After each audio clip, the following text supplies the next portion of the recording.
The United States and Egypt and Israel, a relationship that we have been speaking about for a very long time.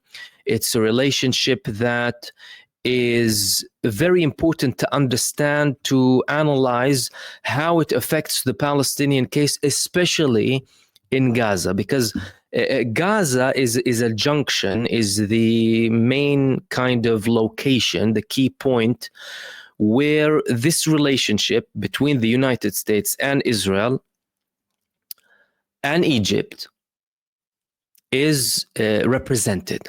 Of course, Egypt, a strategic ally to the United States. They have a peace treaty with Israel, but despite this peace treaty, they still only or primarily train their army against Israel, as in they constantly prepare for the next war. They have been doing that ever since they signed this peace treaty. All of the Egyptian army's preparation is against the northeastern front, i.e. Israel. And they had unprecedented deployment in the Sinai Peninsula that we've been talking about. Again, unprecedented numbers on the Israeli borders, on the borders with Gaza.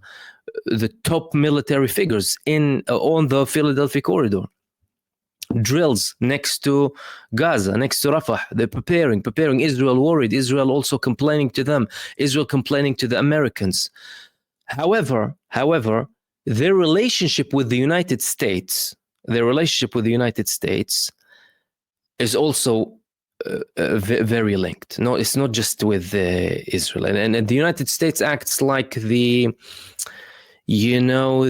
main party trying to resolve any tensions between Israel and the Egyptian side.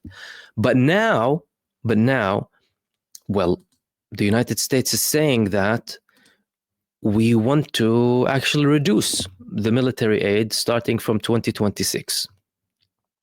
This is a confirmation that just came today, by the way. The US administration began taking seemingly new measures, they said, regarding military aid to Egypt, in line with Cairo's position on rejecting the displacement of Palestinians from the Gaza Strip to the Sinai and its refusal to support the plan proposed by President Trump to relocate Gazans. Egyptian diplomatic sources revealed that Cairo has received official notification from the United States regarding this decision to reduce military aid to Egypt under Trump, with this decision set to take effect next year. According to an Egyptian diplomat in Washington, the U.S. administration recently informed Cairo of its decision to reduce the military aid to Egyptian army. However, the notification did not include precise definition of the cut, which is expected to be determined later following consultation with the relevant U.S. administration bodies. So they're not talking about the level of the cut. Now, mind you, 300 million out of the approximately 1.7 billion that the United States sends to Egypt, they depend on the Egyptian behavior with the human rights. The patrons, the pinnacle of human rights, right? The ultimate representation of human rights. The United States ties their, aid to Egypt with how much they stick to human rights, The country that has Guantanamo, right, with totally illegal imprisonment, administrative detention, but the level of Israel, the country that had over 100 wars in the past century, the country that killed tens of thousands of millions, tens of millions of innocent people, the biggest administration of terror in the world. They're saying, 300 million, they rely on your humanitarian, your human rights record. And Egypt always, by the way, complained to the Americans.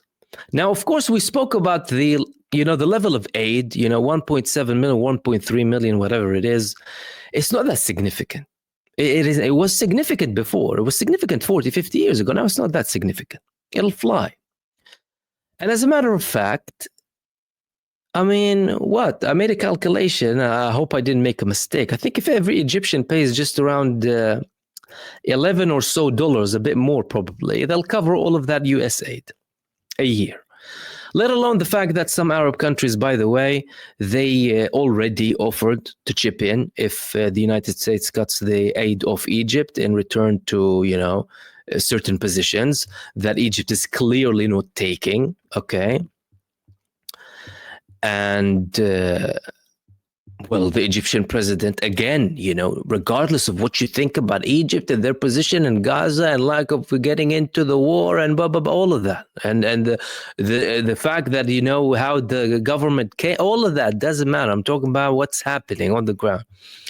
So people need to understand that there are problems. There are genuine problems. And this is a representation of them. The Egyptian president was invited to Washington. He didn't go.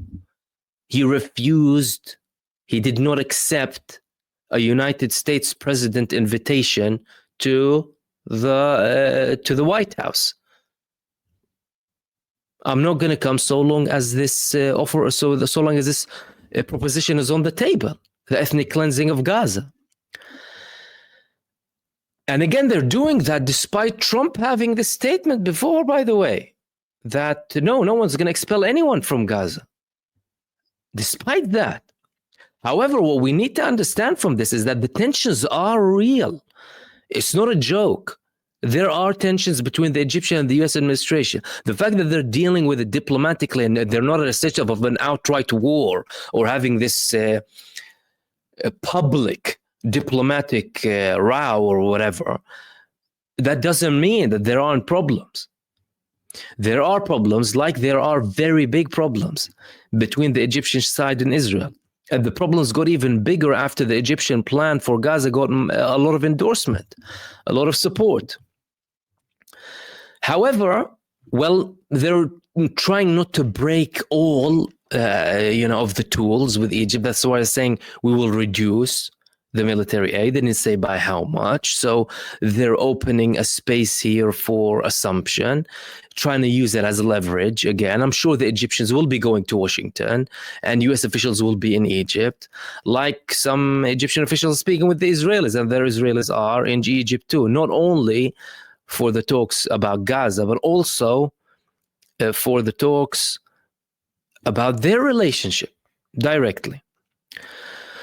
Which leads us to the following point that I just wanted to kind of bring to your attention, really, before I open the space up for the community. We spoke about the drill that Iran and Russia and China are going to be having. And now they're also having a trilateral meeting in Beijing on March 14th. That was updated from the Iranian foreign minister. He said that Iran, Russia, and China will be meeting in Beijing, and they will be talking about issues of mutual concern for these countries' regional and international developments, as well as cooperation through the BRICS and the Shanghai Cooperation Organization. When is this coming? This is coming amidst a threat, right, from the U.S. administration for more sanctions, more pressure on Iran. Although things are looking to get resolved in Russia, we had a report that we might have a ceasefire for 30 days initially. The Russians are asking the Americans for certain reassurances before they go into this. Zelensky saying that he's happy to kind of have a deal so long as the United States can guarantee that they can give him weapons later on, because now supposedly they're giving him nothing.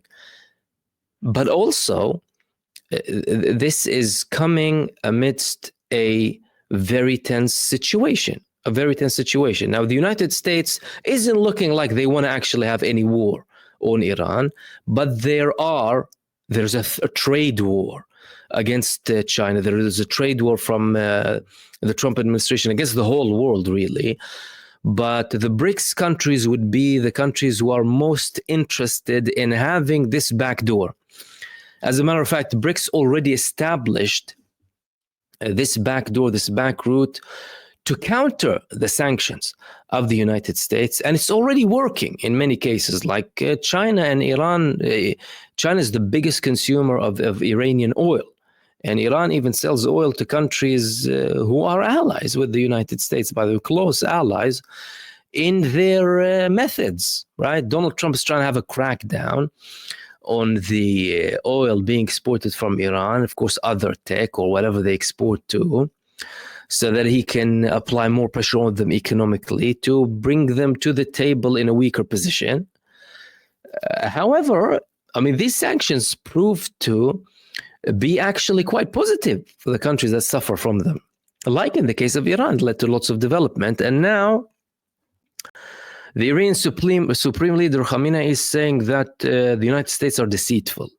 I'm not going to talk to them. We shouldn't be talking to them. Apparently, there's a split opinion inside of the Iranian political echelon that some of them are saying, yeah, we should. Some of them are saying we shouldn't. And apparently, although Pezeshkian himself said before that, we tried before and showed reluctance. Apparently, some people say that he actually is interested, whereas the Supreme Leader and those who take more of a harder stance in Iran are not. And the actual excuse is, well, we went into talks with them. They took 2 years. And all of a sudden, when Trump came to power, he ripped it apart.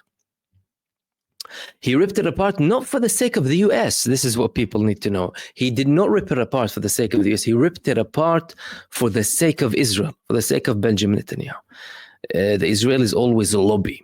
No, don't have a deal with Iran. They don't want any competitor in the region. And Iran, of course, is a big competitor.